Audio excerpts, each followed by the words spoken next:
বিসমিল্লাহির রহমানির রহিম।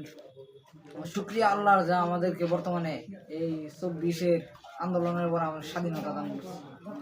স্বাধীনতা আমরা ইসলাম ধর্ম ইসলামিক দেশ হিসেবে এমন কোনো স্বাধীনতা পাই নাই যা এখন আমাদের গৌরবময়। আমাদের শাসক হিসেবে বর্তমানে বসছে ডক্টর ইউনূস, নিজে একজন খ্রিস্টানদের দালাল।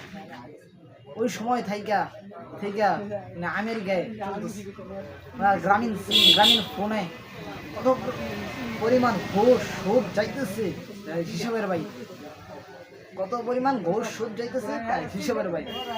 নামাজে দাঁড়ায় রে কতবার যে প্রতি আল্লাহু একবারে তাকবীর বলে নামাজ জানে, নামাজ পড়তে হয়।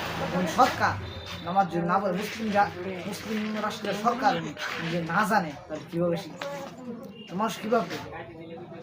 শুধু ওনার কথা বলি। আমেরিকা আমাদের জন্য এমন, আমেরিকারা ওনারে সরকার বানাইবার জন্য এই চক্রান্ত করছে যে ওনারা নিয়ে নোবেল পুরস্কার দিচ্ছে। হাসিনাকে সরাইছে, ওনাকে নোবেল পুরস্কার দিচ্ছে এই জন্য যেন হাসিনা সরার পরে ওনার সিংহাসন, ওনার আসনটা শক্ত হয়ে যায়। নোবেল পুরস্কার বিজয়ী, যে নোবেল পুরস্কার বিজয়ী এই জন্য ওনার ক্ষমতায় বসানোর জন্য একটা বড় ইয়ে হয়ে যায়।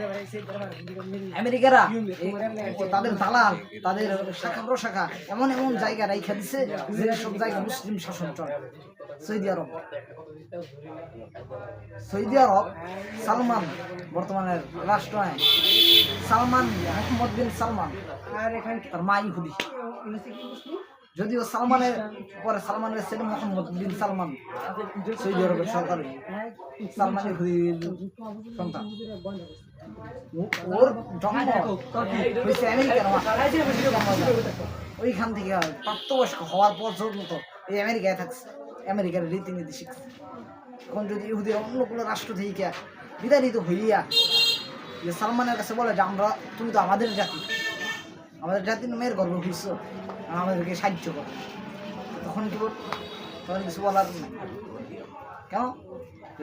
মহিলারা যারা ইহুদি মহিলা, তারা বোরকা হাত মোজা পা মোজা পুইরা আমাদের কাছে আসে যে আমরা মুসলমান দাবি করে আমাদের দেশের রাষ্ট্রনায়ক, মুসলিম দেশের রাষ্ট্রনায়কদের সাথে মিলামিশা তখন তারা এক একটা বীজ, এক একটা শাখা নিয়ে তারা সব দেশে ছড়ায় দেয়, তারা পরে আশ্রয় নিতে পারে।